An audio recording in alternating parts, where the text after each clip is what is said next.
Tell us a bit about the wind program that you are actually having a look at down here.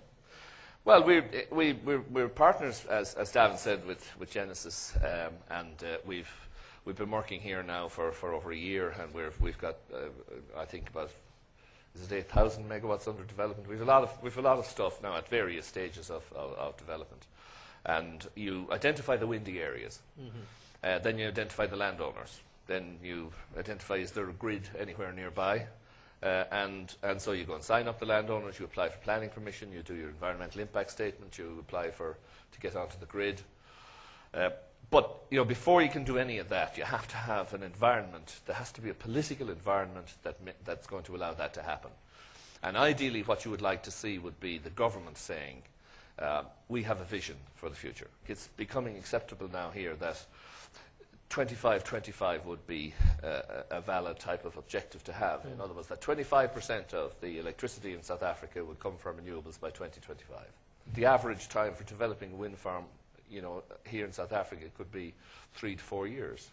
And that's very, very quick. If the government were to declare that it's going to be 25-25, that's our target, you would see very many companies setting up manufacturing of wind plant here and solar plant.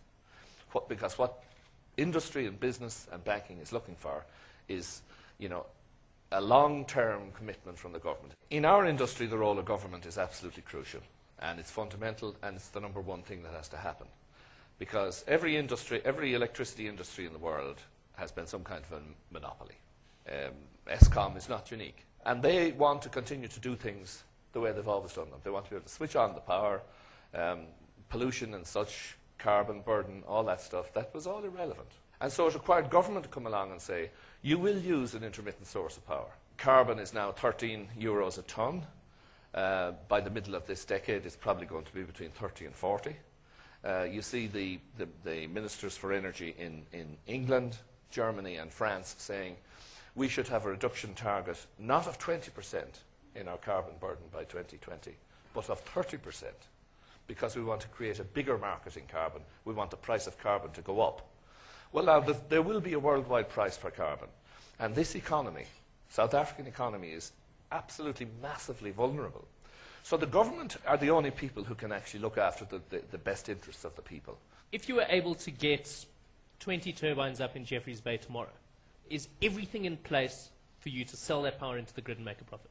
Yeah, I think we're almost ready to rock there. Now, I mean, but when I say that the grid offer, we have to be certain that we have that grid offer nailed down. You can't build a wind farm on a hope and a prayer. No bank is ever going to put any money into it unless you've got all those contracts in place. The power purchase agreement, the single buyer office set up, that's almost set up. I mean, the Department of Finance will have it set up fairly shortly. So I think by the time this year is out, I anticipate we'll be able to build